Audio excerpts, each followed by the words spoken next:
Hello, and welcome to my lockdown chat.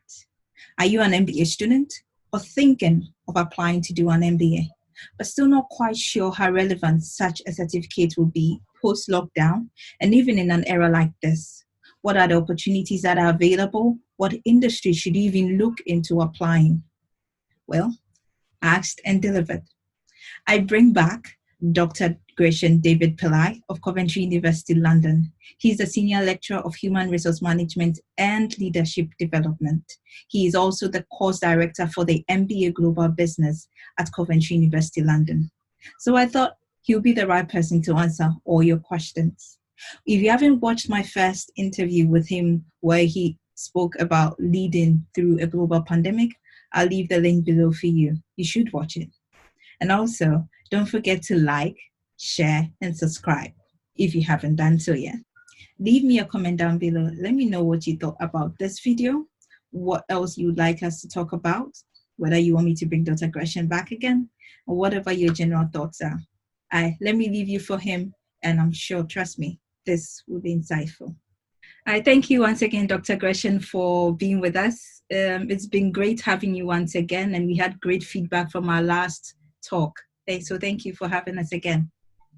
Thank you. It's my pleasure. And I really appreciate having me also on board with your series of discussions you've had over the last few months. Yeah. Enjoyed it. Awesome. So I gathered a few questions from students mainly who had a bit of uncertainty. So we're hoping that you could address it as you actually handle students and you're a course director as well. Okay, I'll do my best to answer your questions. Yeah. So the first question is from an MBA student who is asking, how do I differentiate myself in the job market now, going forward in the new normal? Okay, it's about being able to demonstrate how you have been able to adapt to the current situation and how quick you were. Did you have the skills? Or if you didn't have the skills to change or to adapt, what did you do about it? Did you, did you try to, go about, self-learning, self-teaching, and it's all about, how it's not to panic. It's about looking at opportunities. Even the current situation brings about a lot of opportunities. So you could see a lot of people who are losing their jobs, and this has always been on the horizon because of change was imminent anyway with the advent of artificial intelligence. So it was all about how do you adapt to those changes and how good you are. So you don't have to be perfect. You don't need to know everything, you know, under in planet Earth. But then it's about what do you need, reevaluating yourself, going back and visiting some of the tools you have used in the past, like Belbin, for example, to find out some of your strength finders. Reflecting on it, is it still, how can I utilize? These are my strengths. How can I utilize and areas of improvement? So looking at those sort of things and working on those skills, improving those soft skills can really help and help them to distinguish themselves in the job market or amongst peers. And also it all depends on their time management skills, and it's trying to adapt to different time zones, because if you're working in a team, you've got peers who are now currently, because of the pandemic, have gone back home, so they are all not in the same time zone. So how do you adapt? How do you respond to it? Do you panic or do you react badly when someone doesn't get back to you? How do you manage those difficult conversations?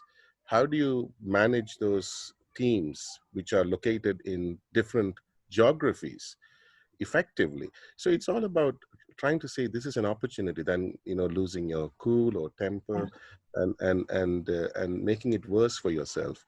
It's about telling yourself, I'm not going to let this situation beat me down. I'm going to go and focus on areas that I need to improve on. It could be communication, it could be, as I said earlier, time management, and it's about other soft skills they can adapt, which they can highlight with examples in their interviews. This is what I did. This is the impact it had. And using the STAR model, to be able to, discuss the situation, the impact it had, the results it produced, and being more objective in the interviews and conversations with people. Yeah. And I think that even those in the interviews know the situation around. So I don't think they expect anybody to be a superman or superwoman with, Absolutely. yeah, Definitely. They just want to see how did you adapt? What did adapt. what changes did you bring about? How did you deal with challenges? What were the Mhm. challenges you encountered? So if you see the challenges you encounter now in the classroom would be the same challenges people in the workplace also would probably be encountering. It's not going to be anything different. So it's about being able to look at things very objectively, and also about transferable skills. Do you have them? How do I transfer my skills to a different context when I move in?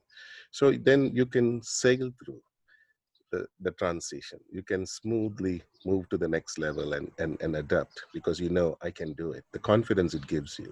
So it's all about experimenting, trying, Yeah. and you should be fear to fail at this stage. It's a laboratory. It's an experimental basis. You're trying to look, okay, this didn't work last time, what should I do next time? And trying different approaches probably could help them to deal with things. Very true. Thank you. And the next one says, why do companies hire MBA students and how relevant is it to have a degree, an MBA Well, degree? an MBA looks at different areas, so it's not a very specialized course. Like if you're looking at MSc in computer science or something, it's more specialized. It looks at a specific sector, a specific industry.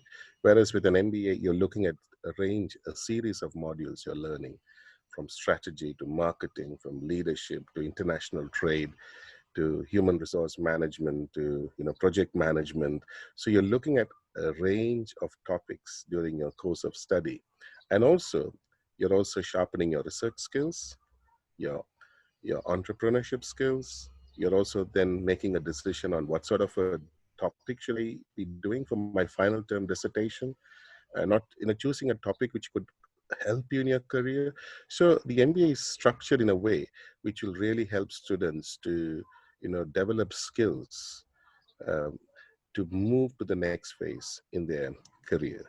It's tailored, it's more focused on developing or building the employability skills.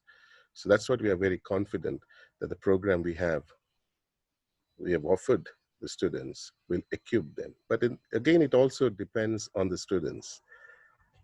Are they able to take on the opportunity they've got? Yeah. You know, a lot of students, when it went online, they decided, oh, I'm not going to continue online. I prefer the face-to-face mode. So I'm going to withdraw temporarily. But then a few students said, no, we are going to go on with it. We are going to see how can we cope during these challenging circumstances. Yeah. Even though we have to move back home, that's fine. But then still, it's not giving up. It's about adapting to those uh, um, context or situations. I think it'll tell a lot about those students who have decided to continue their course of study. So I think that's something I think employers will say, that you grab the opportunity. So when you go on, they will be looking at people who have adapted, who understand the context. And post-COVID, everyone is predicting the place of work is going to be very different. So Yeah. these students have trained, they've seen what's gone through, they've gone through the toughest times. So they will be more equipped to deal with the challenges ahead. So the next one is, I have no job experience with an MBA degree. What kind of industry should I be looking into when applying for jobs? I would say follow your passion and use the classroom, the team exercise activities, the team work as an opportunity to build on those experiences. Yeah. So your seminars, your group discussions, leading your team, initiating things, coming up with new ideas, solving problems, especially with case studies. So that's an experience you're gaining, to be honest. And the experience you gain there is going to be, and then trying to say, okay, this is happening in this context, for example, the financial industry. How will I apply this to a manufacturing industry? How different is it going to be? Is it going to be the same, or is it going to be different? What are the differences? So it's about developing those awareness when they study. So yes, so manufacturing is this. Then you're looking at the retail industry. So you're trying to compare and see. So you're developing skills. You're trying to think, you know, differently in your group, and that adds to the discussion. If not, what happens in a classroom is many students might just reproduce. So this is what the case study says. So they don't look at it and say, okay, so what is it got to do with me, Yeah, my application. career, you know Yeah. and then trying to look at it from different and creating a framework. Mm. So what would happen if this approach is adapted to a different context? What changes you need to bring in? I think that would start making people think differently. So I think that's what you need to start cultivating in teams. So you're gaining that experience through those conversations. So I think listening is so important because you have students who have got a wealth of experience, students who have different skills. So it's about listening, observing, asking for help if you're struggling. I think all these things can help them, to develop those skills when they go into the workplace. So, and I would say, if you remember, follow your passions. If you think it's not about money at the moment, it's about focusing on developing skills, your passions, your interests, that will drive curiosity. So it was like, for example, I had a student a few years ago in my class. We wanted to look at, what made companies successful. Yeah. But then he took a different approach to learning, and he decided, okay, I'm going to look at what makes companies fail. So Mm. he went totally on the opposite direction. And then he brought that into the classroom after we spoke about that. So that made the discussion interesting. It helped Interesting. students to look at things very differently. So it's good to have that critical mind, to think differently and encourage that thought process in teams. So I think anyone can initiate that conversation. Mm. So it's not about, oh, we only have an hour to discuss. Why can't you make it much more, okay, fine, hey, this is interesting, maybe plan, maybe communicate with the team leader, I have these points, can we have an extended meeting, and cultivate that culture of learning. I think that would probably enhance learning. And that experience will enrich them and prepare them well for the world of work. And they can say, these are the things I did. These are the initiatives I brought about. These are the frameworks I developed when I was looking at certain things. And taking control of the interview, and not being at the receiving end. You know what I'm trying to say? You take control of the conversation and make it interesting. And you know what? The interviewers might think, wow, we started on a different tangent, but Mm. ended up differently. And I think these are the people we need, people with interest, people with passion, Yeah. and so on. Think about it. That's an interesting thing you said. I heard that formally, that you can go into an interview and not just be a receiver, just answering questions, but you can take charge of what is happening, and they would rather be listening to you or That, communicating amongst themselves. absolutely. Yeah. So then having that experience in the classroom is something you can take into the interview also. So how do you create that experience? You Mm. don't wait for the lecturers or the teachers to tell you. You as students, as Mm-hmm. learners, control, because it's a communication, it's a conversation, it's a two-way process. So, Yeah. that in my class, when you were there, I, I gave you all the autonomy to take Yeah. control of it, because that gives you confidence. That makes you Yeah. feel, wow, people are listening to me. Yeah. What I'm saying has an impact. People are recognizing. So how will you know, your thoughts are valued, appreciated, or, unless you try it and test it in a safer environment. So I think you should try to strive to be able to. So yes, and that could, even people with experience might probably look at it and say, that's an interesting way of looking at things. Because even people with experience don't make them great, because they could probably be very fixed in their thought process, Yeah. in their approaches. So that is something you've got to think about. Yeah, true. So one thing I've been saying is this whole pandemic, this whole lockdown has been like a life case study for me, maybe seeing how leaders work, seeing how organizations try to metamorphosize the change within themselves. One question that's here is, what are the greatest takeaways for an MBA student looking at this whole world pandemic or this whole scenario? The greatest takeaway is their own experience during this time.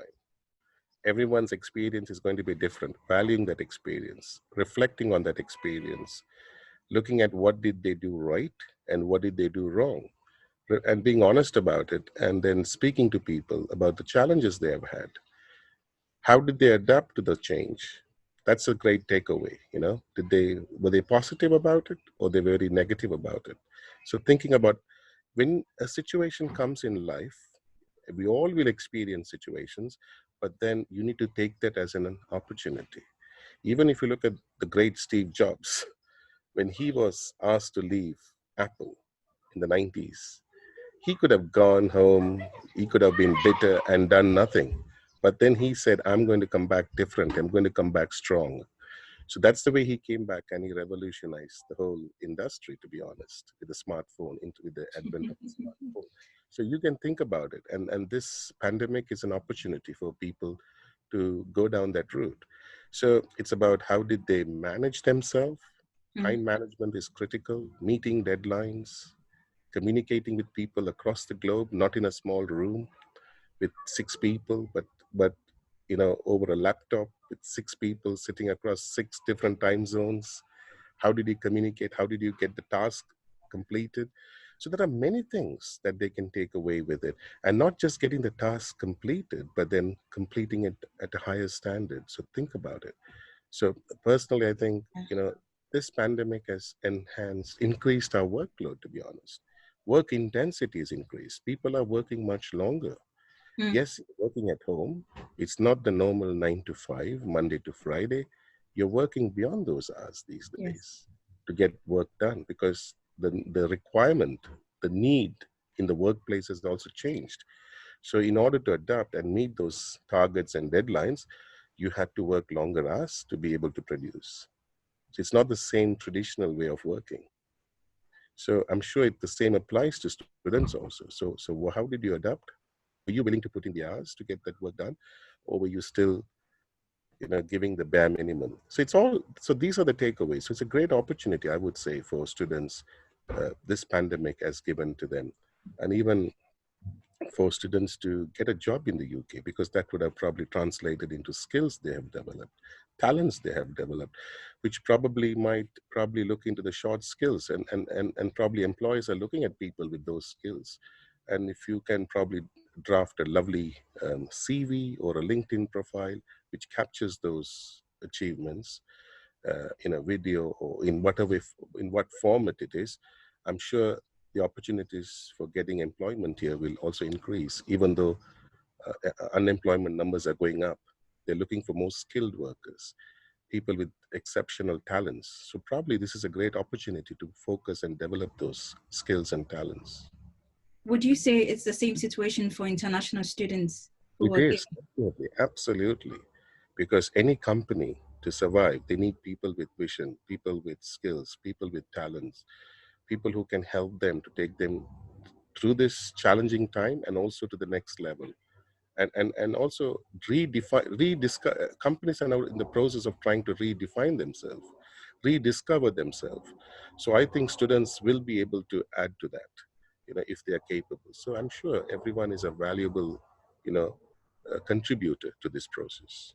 Mm. And then finally, what is the future of work?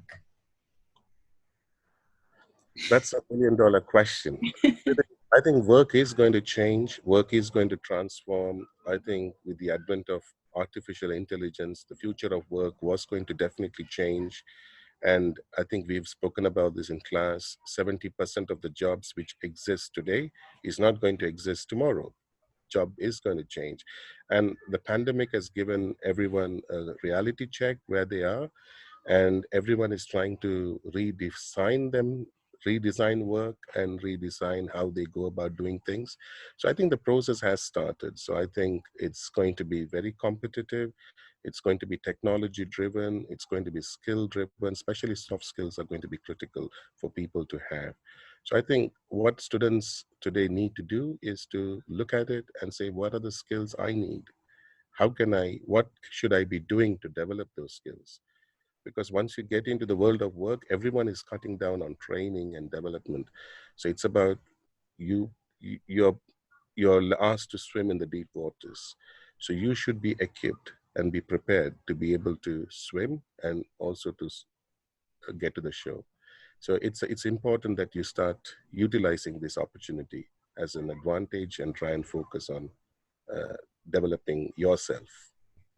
Amazing. Thank you very much, Dr. Gratien, for your time. Any last words for your students who may be watching? My last words, all the best. Not very last, though. Yes, not very last, but then be positive, stay positive, and and and and don't think this is going to impact on their careers, the current situation. It's only going to open doors of opportunities. So to be open, to be more flexible, and to be more adaptable, that is critical to being successful going forward in their career. And not worry about making mistakes in the classroom, and don't hesitate to ask for help and support, because people are there to help and support. So ask them to make use of the opportunity to learn and ask and develop themselves. Awesome. And maybe finally, to people who are considering doing an MBA course anywhere, I would say choose a course which probably helps you to develop skills, and experience, which helps where the focus is on employability. No point doing a course for the sake of doing it. So think about those sort of aspects. If I'm going to do a course, is it going to help me to get a job once I finish? Is it going to help me develop skills that are required in the job market? So what is it that should it look like? So think about it, because now we are going to revalidate your own program, what you're studying next year, and we are going to look at it it's going to be revalidated for 9 years. So we need to look at and say, how should this course look like in 2030? And based on the 2030 vision, we are going to design our course. Look at modules, look at content, look at what needs to be done. So that's the vision I think every business school will be looking at, when they're looking at, trying to, redesign, or revalidate their courses. How should your course look like in the next 9 years or 6 years or whatever? So that is what is going to equip students to prepare. So it's not autopilot. Students also need to come and do their job. Yeah. So work hard, read, develop those knowledge. If they don't do what they're supposed to do, then that's going to be challenging. So Awesome. It's always a pleasure to have you, Dr. Gratien. Though very short, it was very, very insightful and fun to do this. So thank you for answering all our questions, and who knows, we may be back for more. So thank you. Definitely. Thanks, Eugenia, for having me, and all the best to you and to all your fellow students. And I'm sure you all will be doing very well in the next few months, and you'll find some fantastic career opportunities going forward, and you will do well. Awesome. Thank All you. the best for that. Thank you very much for having me. Bye. Okay, you take care. Bye-bye.